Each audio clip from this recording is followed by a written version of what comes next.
এ দুলোক মধুময় মধুময় পৃথিবীর ধুলি অন্তরে নিয়াছি আমি তুলি, এই মহামন্ত্রখানি চরিতার্থ জীবনের বাণী। দিনে দিনে পেয়েছিনু সত্যের যা কিছু উপহার, মধুরসে ক্ষয় নাই তার। তাই এই মন্ত্রবাণী মৃত্যুর শেষের প্রান্তে বাজে, সব ক্ষতি মিথ্যা করি অনন্তের আনন্দে বিরাজে। সে স্পর্শ নিয়ে যাব যবে ধরণীর, বলে যাব তোমার ধুলির তিলক পরিয়াছি ভালে। দেখেছি নিত্যের জ্যোতি দুর্যোগের মায়ার আড়ালে, সত্যের আনন্দ রূপ এ ধুলিতে নিয়েছে মূরতি, এই জেনে এ ধুলায় রাখিনু প্রণতি। রবীন্দ্রনাথ ঠাকুরের একেবারে শেষ পর্যায়ের লেখা একটি কাব্যগ্রন্থের নাম আরোগ্য। এই কাব্যগ্রন্থেরই এই যে কবিতাটি অর্থাৎ 1 নম্বর কবিতা, সেটি আজকে আমাদের পাঠ্য বিষয়। খুব সংক্ষেপে আমি চেষ্টা করব বিষয়বস্তুটিকে আপনাদের বা তোমাদের সামনে তুলে ধরার। সংক্ষেপে বলছি তার কারণ হলো এই কবিতার মধ্যে আর কোনো দার্শনিক জটিলতা রবীন্দ্রনাথ আনছেন না। বিরাট আকৃতির কবিতার যে একটা ধরন তার মধ্যে তার লেখার মধ্যে ছিল, সেই বিষয়টিও আমরা এই কাব্যগ্রন্থগুলিতে আর লক্ষ্য করতে পারি না। কিন্তু এক গভীর সত্যের যে উদ্ঘাটন ঘটছে তার এই কাব্যটিতে, সেটাই কিন্তু আমাদের আলোচ্য বিষয়। তাই ভিডিওটি শেষ অবধি দেখার অনুরোধ রইল। আমি একটু আগেই বললাম যে রবীন্দ্রনাথ ঠাকুরের এক দীর্ঘ জীবন ছিল এবং সেই দীর্ঘ জীবনের শেষ পর্যায়ের লেখা হচ্ছে আরোগ্য কাব্যগ্রন্থ, যেটি 1941 সালে প্রকাশিত হচ্ছে এবং আমরা সকলেই জানি যে 1941 সালেই রবীন্দ্রনাথের দেহাবসান ঘটছে।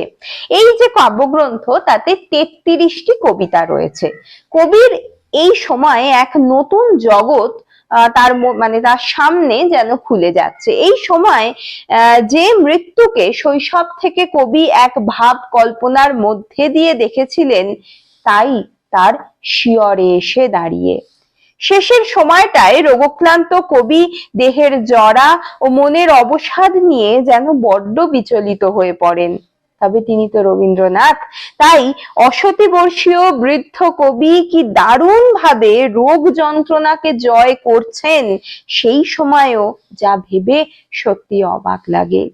ওই প্রবল শারীরিক অবস্থাতেও তিনি লিখছেন সানাই রোগশয্যায় আরোগ্য জন্মদিনে শেষ লেখার মতো কাব্যগ্রন্থ। তিনি লিখেছিলেন 3 সঙ্গী, গল্প স্বল্প, সভ্যতার সংকটের মতো এক দারুণ প্রবন্ধ এবং ল্যাবরেটরির মতো আরেকটি দুর্দান্ত গল্প। সত্যই রবীন্দ্রনাথ মৃত্যুঞ্জয়। কাব্যগ্রন্থের আলোচনা করবার আগে আমরা একটুখানি আগে ফিরে যাব, যেটা হলো রোগশয্যায়। রোগশয্যায় নামক কাব্যগ্রন্থ যখন তিনি লিখছেন, সেই সময়কালটা তার জন্য ভীষণ কঠিন ছিল। তিনি সেই সময় খুব অসুস্থ হয়ে পড়েছিলেন। ব্যাধির যন্ত্রণা, মৃত্যুর আনাগোনা, অসুস্থ দেহ মনে নানা বিক্ষোভ, বিকারের অস্থির দৃষ্টিভ্রম, এই যে পুরো বিষয়টার মাধ্যমে রবীন্দ্রনাথ যেন ভেঙে চুরে নতুন ভাবে নিজেকে আবার প্রতিষ্ঠা করছেন। একটি জায়গায় প্রতিমা দেবী অর্থাৎ তার পুত্রবধূ, তিনি বলছেন এই 9 মাসে ধীরে ধীরে চেহারা বদলে গিয়েছিল। তিনি শীর্ণ হয়েছিলেন, কিন্তু তাতে তাকে ব্যাধিগ্রস্ত দেখাতো না। তার চোখের উজ্জ্বলতা এক করুণায় পূর্ণ হয়েছিল। তাকে ইদানিং মনে হতো তপক্লিষ্ট ঋষি, আধ্যাত্মিক জ্যোতির মধ্যে দিয়ে চলেছেন মহাপ্রস্থানের পথে। মুখে ঠিকরে পড়তো একটা প্রীতি এবং শান্তির ধারা। এই যে একটি শান্তি তার মধ্যে বিরাজ করছিল, যে এই পৃথিবীতে তিনি তো সবসময় মনে করতেন যে কোনো কিছুই আমরা থেকে যাবে, রেখে দেব, এই ব্যাপারটা কখনোই হয় না। সব দিক থেকেই এগিয়ে যেতে হয়। মানুষের জীবন এক সময় শেষ প্রান্তে এসে দাঁড়ায়। এই যে জীবনের এক ভয়ঙ্কর সত্য, সেটিকে খুব সহজে তিনি মেনে নিয়েছিলেন। তার জীবনের প্রথম অংশে তিনি কিন্তু মৃত্যুকে খুব কঠিন একটি বিষয় হিসেবে দেখেছিলেন বারবার, অনেকটা প্রথম দিকে। তারপর জীবন দর্শনকে যখন তিনি লাভ করলেন, তিনি নিজের জীবনের মধ্যে দিয়ে বুঝতে পারলেন যে এটি এক অদ্ভুত অদম্য সত্য, যাকে অতি সহজেই মেনে নেওয়া উচিত। এই কবিতাতে তাই রবীন্দ্রনাথ বলার চেষ্টা করছেন যে আমি আমার জীবনে যা কিছু সঞ্চয় করেছি তার সমস্ত কিছুর জন্য আমি ঋণী এই পৃথিবীর কাছে। তিনি বহুকাল আগে যখন বসুন্ধরা লিখেছিলেন সেখানেও কিন্তু ওই কথাই তিনি বলেছিলেন যে আমরা সমস্ত কিছু আমাদের বসুন্ধরার থেকে গ্রহণ করি, কিন্তু আমরা তাকে কিছু ফিরিয়ে দিই না। এখানে দাঁড়িয়ে যেন সেই পুরনো কবির মানসিকতার দিকে তাকিয়েই রবীন্দ্রনাথ একটি প্রণাম জানিয়ে যাচ্ছেন এই ধরনীর বুকে, এই প্রকৃতির কাছে, এই সত্যের কাছে। আরোগ্য কাব্যগ্রন্থ রচনা করবার সময় যেন রবীন্দ্রনাথের মধ্যে এক নব মানস উদ্ঘাটিত হতে দেখা যায়। মনের ওপর থেকে ব্যাধির কুহেলিকা সরে গেছে খানিক, যন্ত্রণার তীব্রতা কাটলে তার অনুভূতি হয়ে উঠেছে তীক্ষ্ণ। তিনি হয়ে গিয়েছেন শিশুর মতো সহজ, যেন এই জীবনকে তিনি নতুন করে দেখছেন। তিনি অনুভব করছেন এবার যাবার বেলা এলো। এই সময় কবির চোখে দুলোক ভুল্লোক মধুময় মধুময় এই মাটির ধুলিতে তিনি তার শেষ প্রণাম নিবেদন করে যাচ্ছেন। আমরা কবিতাতে তাই পাচ্ছি। কবি সর্বদা বিশ্বাস করেছেন কোনোদিন কোনো কিছু নেই হয়ে যায় না, আবার কোনোদিন সবকিছু এক জায়গায় থেমেও থাকে না। সব থাকে, আবার কিছু যেন থাকে না। কিন্তু এই থাকের মধ্যেও একটা ছোট্ট দার্শনিক ভিত্তি রয়েছে, যেটা হলো উপনিষদের ধারণা। সেই সব থাকে, তাই তিনি বলেন যা কিছু আমি পেয়েছি তা ছিল, আছে এবং থেকে যাবে। তো আমি থাকবো না, আমি চলে যাব। আমার স্মৃতি, আমার জমানো সমস্ত কিছুই এই পৃথিবীতে থেকে যাবে কারুর না কারুর সাহায্যের খাতিরে।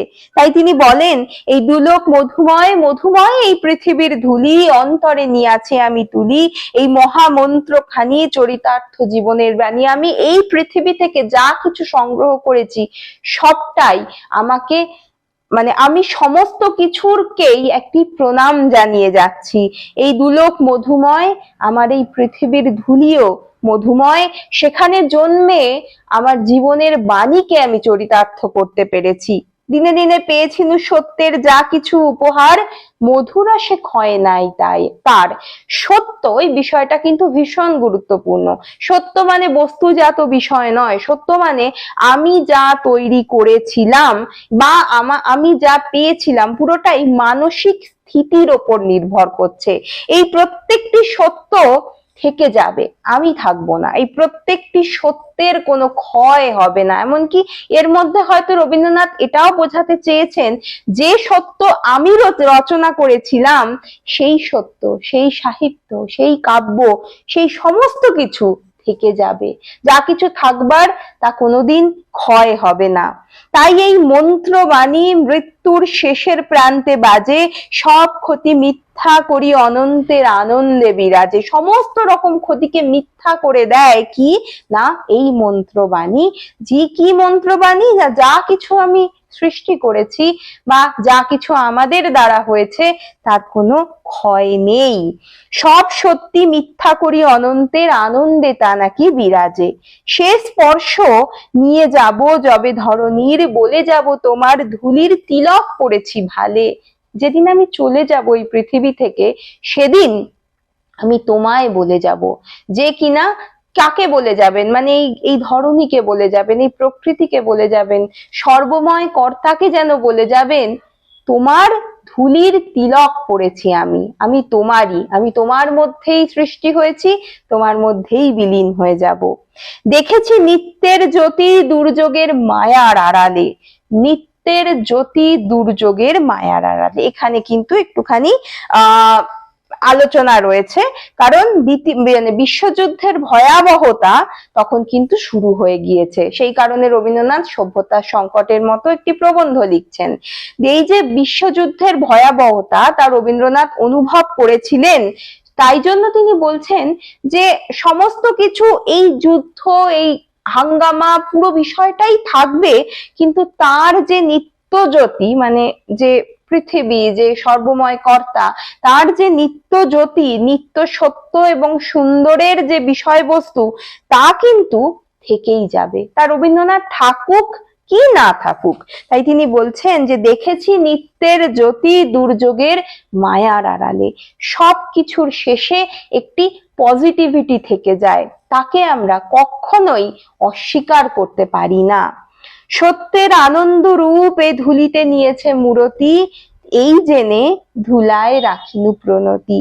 সমস্ত কিছুর শেষে সত্যের যে আনন্দ রূপ, তাই পৃথিবীর ধুলো কণার মধ্যে মিলে মিশে থাকবে, তাকে কেউ নষ্ট করতে পারবে না, তার কোনো শেষ হবে না। কিন্তু আমাদের এই নশ্বর দেহ হয়তো আর থাকবে না। এই যে একটি স্থিতদি বিষয়, এই যে একটি সর্বময় সত্য কথা, সত্য অনুভূতি, সেইটিকে রবীন্দ্রনাথ প্রণাম জানিয়ে যাচ্ছেন।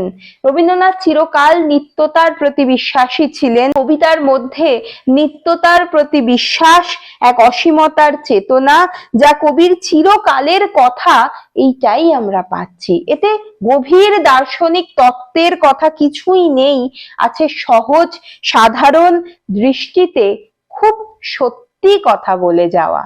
খুব সংক্ষেপে বলতে হলে বলা যেতে পারে, এই কবিতার মধ্যে খুব সহজ দৃষ্টিভঙ্গি দিয়ে রবীন্দ্রনাথ এই কথাই বোঝাতে চাইছেন যে আমি আজকে শেষের পথে চলে এসেছি, কিন্তু আমি না থাকলেও এই পৃথিবীর মধ্যে ভালো যা কিছু তা থাকবে, সমস্ত কিছুই থাকবে। সমস্ত খারাপের শেষে একটি নিত্য শক্তির জগৎ রয়েছে, সেটিকে আমরা অস্বীকার করতে পারবো না।